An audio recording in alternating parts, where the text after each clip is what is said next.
नमस्कार साथियों, मैं राजेंद्र मंडलोई आपका हमारे चैनल पर स्वागत करता हूं।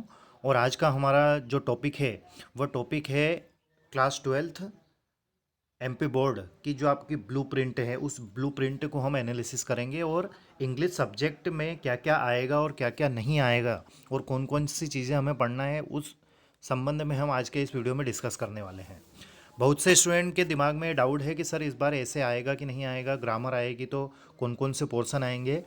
हालांकि एक वीडियो में इसका पहले बना चुका हूँ, लेकिन जे जो आपकी डिमांड है, डिमांड के अनुसार इसकी ब्लूप्रिंट को हम फिर से डिस्कस कर रहे हैं और अच्छे से इसको समझें ताकि हमें कौन कौन सी चीज़ें पढ़ना है ये हम अच्छे से समझ पाएँ। ठीक है दोस्तों, तो चलिए शुरुआत करते हैं। चलिए देखिए, class twelfth subject general English. सबसे पहली बात तो 3 घंटे का आपके पास समय रहेगा, है ना, इस क्वेश्चन पेपर को हल करने के लिए। सबसे पहले आप ये समझ लें कि हमारा जो पूरा सिलेबस है वो टेक्स्ट बुक हो चाहे वर्क बुक हो, इसमें इसको 3 यूनिट में उन्होंने डिवाइड किया हुआ है। ठीक है, जैसे पहली यूनिट है तो पहली यूनिट में उन्होंने लिया है lesson number first, lesson number second, lesson number third, lesson number four. ठीक है, उसके बाद में इन्हीं से ऑब्जेक्टिव टाइप क्वेश्चन पूछे जाएंगे, सब्जेक्टिव पूछे जाएंगे और एनालिटिकल पूछे जाएंगे। ठीक है, अब मार्क्स डिस्ट्रीब्यूशन की यदि हम बात करें तो 1 नंबर के 10 क्वेश्चन पूछे जाएंगे, 3 नंबर के 3 क्वेश्चन पूछे जाएंगे और 4 नंबर के 3 क्वेश्चन पूछे जाएंगे। टोटल मिलाकर जैसे 1 नंबर के 10 क्वेश्चन हैं तो 10 नंबर हो गए, 3 नंबर के 3 क्वेश्चन हैं मतलब 9 नंबर हो गए, और 4 नंबर के 3 क्वेश्चन हैं मतलब 12 हो गए। टोटल मिलाकर कितने मार्क्स का हो गया? 31 नंबर का। मतलब पहली जो यूनिट है इस यूनिट से वो 31 नंबर का पूछेंगे। ठीक है, दूसरी बात यदि हम करें तो इसमें से डिटर्मिनर्स प्रीपोजिशन पूछे जाएंगे, सब्जेक्टिव में आपसे क्वेश्चन आंसर पूछे जाएंगे और एनालिटिकल में आपसे अनसीन पेज, नोट मेकिंग और एडवर्टाइजमेंट नोटिस पूछे जाएंगे। ठीक है दोस्तों, दूसरी जानकारी कि हमारे इस चैनल के माध्यम से हमने आपकी टेक्स्ट बुक, वर्कबुक, ग्रामर वाला पोर्शन और राइटिंग स्किल, नोट मेकिंग एवं समरी, ये सारी चीज़ें हमने कवर कर दी है और उनकी सेपरेट प्लेलिस्ट बना दी है। टेक्स्ट बुक की प्लेलिस्ट अलग है, वर्कबुक की प्लेलिस्ट अलग है ना। तो उन सभी प्लेलिस्ट में जाकर आप अपनी पढ़ाई कर सकते हैं और आपको कौन सा टॉपिक पढ़ना है वो टॉपिक वहाँ सर्च करके आप देख सकते हैं। ठीक है दोस्तों, अब यूनिट सेकंड पर आते हैं। यूनिट सेकंड है तो इसमें लेसन नंबर 7 है, lesson number 8, lesson number 10, lesson number 11। ठीक है, इसके बाद में ऑब्जेक्टिव जैसे 10 से है और लेसन नंबर 10 से ऑक्सिलरी वर्ब्स और कंजंक्शंस पूछे जाएंगे और आर्टिकल, ये लेसन नंबर 10 के पीछे दिए हुए हैं। तो टेक्स्ट बुक और वर्क बुक दोनों को मिलाकर लेसन नंबर 10 के पीछे जो जो भी ये दिए, जैसे ऑक्सिलरी वर्ब या कंजंक्शन दिए हैं या आर्टिकल दिए हैं, तो उन्हीं में से आपके एग्जाम में पूछे जाएंगे। ये हमें कवर करना है। उसके बाद में लेसन नंबर 11 की बात करें तो इससे वॉइस पूछे जाएंगे, मतलब एक्टिव पैसिव वॉइस पूछे जाएंगे। ठीक है, अब सब्जेक्टिव की बात करें तो इन्हीं लेसन से क्वेश्चन आंसर पूछे जाएंगे। एनालिटिकल में आपसे पैराग्राफ राइटिंग, है ना, जिसमें कंपोजिशन आएगा, शॉर्ट कंपोजिशन वगैरह, है ना। फिर रिपोर्ट राइटिंग पूछी जाएगी और लेसन नंबर 7, 8, 10 और 11 से फॉर्मल और इनफॉर्मल लेटर पूछे जाएंगे। तो देखिए, अभी तक हमने जो आपके क्वेश्चन बैंक हैं उन क्वेश्चन बैंक को हमने हल किया है और क्वेश्चन बैंक में अभी तक हमने ऑब्जेक्टिव टाइप क्वेश्चन किए हैं। ठीक है, और बाकी का जो मैटर बचा हुआ है वो अब हम जल्द ही स्टार्ट करेंगे। जैसे अभी हमारा जो नेक्स्ट वीडियो रहेगा उस नेक्स्ट वीडियो में हम आपके लिए राइटिंग स्किल का मैटर लेकर आएंगे। फिलहाल हम तीसरी यूनिट को देखते हैं। फिलहाल दूसरी यूनिट में जो मार्क्स डिस्ट्रीब्यूशन है उसको देखते हैं। तो इसमें 1 नंबर के 10 क्वेश्चन पूछे जाएंगे मतलब 10 नंबर, 3 नंबर के 3 क्वेश्चन मतलब 9 नंबर, 4 नंबर के 3 क्वेश्चन मतलब 12 नंबर। टोटल मिलाकर कितने हो गए? 31 नंबर हो गए।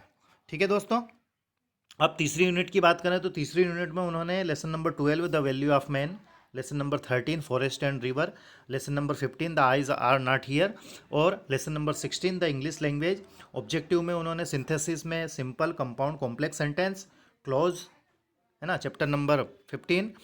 सब्जेक्टिव में उन्होंने क्वेश्चन आंसर ले लिए। एनालिटिकल में लेसन नंबर 12, 13 में फॉर्मल लेटर, 15 में ईमेल राइटिंग और 16 में स्पीच एंड आर्टिकल राइटिंग। ठीक है दोस्तों, तो ये टोटल मिलाकर उन्होंने आपसे 38 नंबर का इसमें से पूछेंगे।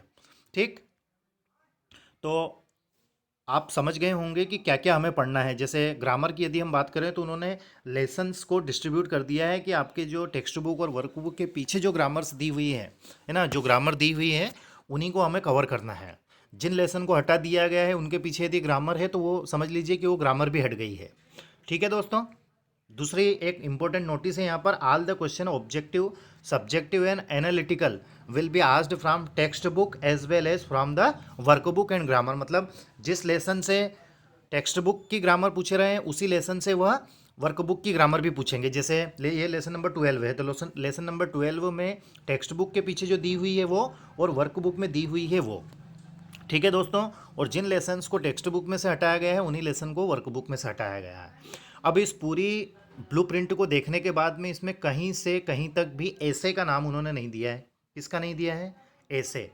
जैसे हमने वंडर ऑफ साइंस का निबंध कक्षा 9वीं से अभी तक हमने उसको एग्ज़ाम में लिखा है, पूछते ही हैं वो। तो इस प्रकार से किसी निबंध के बारे में कोई जानकारी नहीं दी गई है। तो बहुत से स्टूडेंट मुझे कमेंट्स कर रहे हैं कि सर ऐसे आएगा या नहीं आएगा, क्योंकि ब्लूप्रिंट में उसके बारे में कोई जानकारी नहीं है। तो मैं एक आपको पर्सनल एडवाइस ज़रूर दूंगा कि कक्षा 12वीं के स्टूडेंट्स कक्षा 9वीं से लगाकर अब तक आपने वंडर ऑफ साइंस का निबंध या और कोई सा भी लेसन आपने लिखा है, माफ़ कीजिएगा ऐसे आपने लिखा है ना, और आपको वो याद भी है। तो अब आपको याद तो पहले से ही है, उसको तैयार का तैयार ही आपको रखना है। मतलब उसको आपको ये मान के चलना है कि वो एग्ज़ाम में आएगा। क्योंकि उन्होंने राइटिंग स्किल की इसमें बात की है। किसकी बात की उन्होंने? राइटिंग स्किल की। और राइटिंग स्किल के अंतर्गत ऐसे आता है। अभी जैसे आपका ये रिवीजन टेस्ट सेकंड होगा या प्री बोर्ड होगी, उसमें हमें पक्का पता चल जाएगा कि आपके पेपर का वास्तविक जो पैटर्न है वो कैसा होगा। तब तक आप ये मान के चलिए कि आपके पेपर में ऐसे आएगा, भले ही उन्होंने ब्लूप्रिंट में नहीं दिया है। अगर वो आ जाता है तो हम लिख देंगे क्योंकि हम तैयार रहेंगे, और नहीं भी आता है तो कोई बात नहीं है ना।